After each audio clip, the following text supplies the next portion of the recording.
Ben bugün sizlerle birlikte Minecraft'ta Skywars'ın ikinci bölümünün karşındayız arkadaşlar. Uzun zaman sonra Minecraft geldi. Hatta Skywars 5 aydır ve yeni bilgisayar ve yeni kulaklıkta geldi.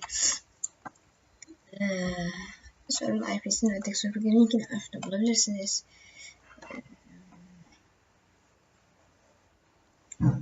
Devam edelim.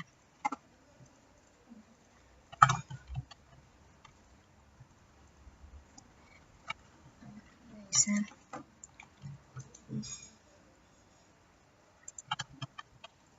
Bok gibi şeyler çıkmak diyeceğim de aslında hiçbir şey. Aslında çıkan şeyler güzel. Of. Şöyle bir bom. Şunu da al. Seni at.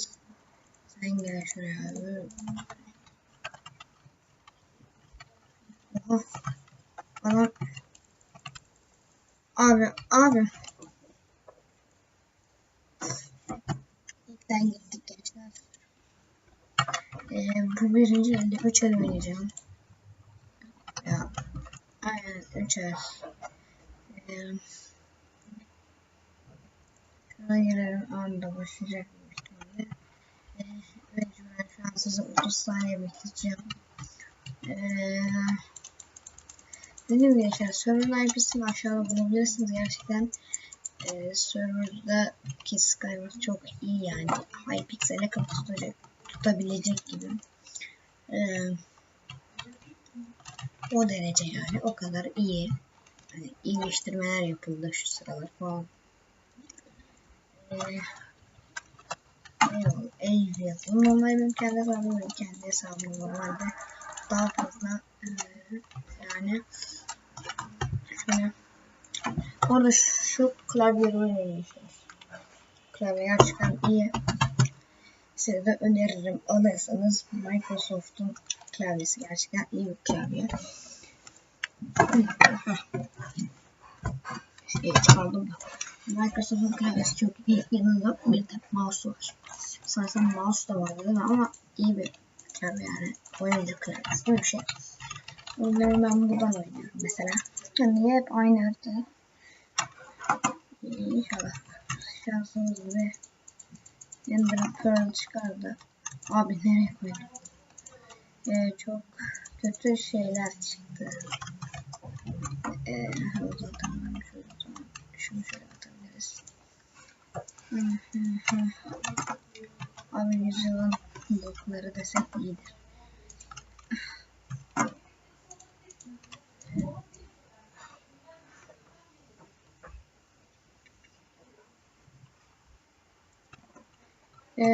Bildiğiniz gibi ben zaten önceden kendime diyordum işte yeni bilgisayar falan alacağım diye.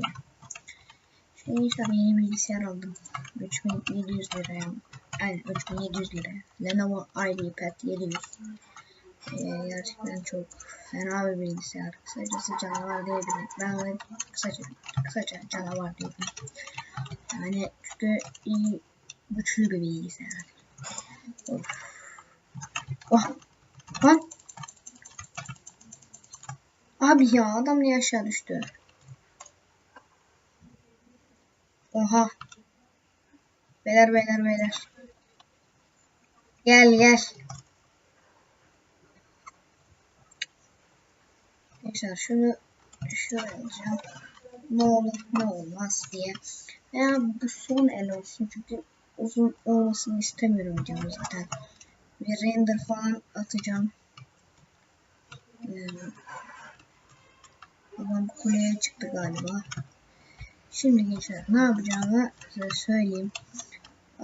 Şunu şuraya alacağım. Bunu hop şöyle öküz gibi. Ardından bu zehir. Zehir adam atacağım. Adama öyle bir basacağım ki adam ne olduğunu anlamayacak. Hep kapa demiş. Tamam sıkıntı yok kapatır. Şaka yaptım ya. Ben değilim yani. Olsaydım cidden video çekmezdim yani. Hack algılayıcılar var zaten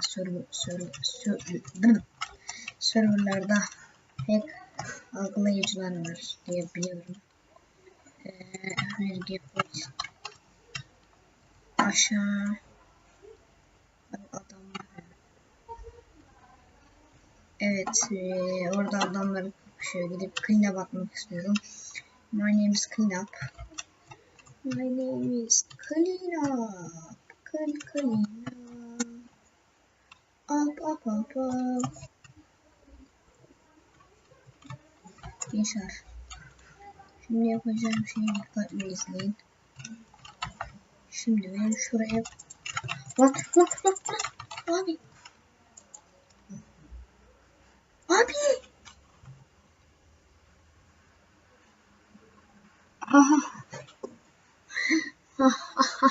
Adam öldü. Neyse arkadaşlar, bu videonun daha sonuna geldi. Ya video beğenirseniz abone ve like atmayı unutmayınız. Uzun bir aradan sonra gerçekten döndüm, yani Minecraft bilgisayarla döndüm.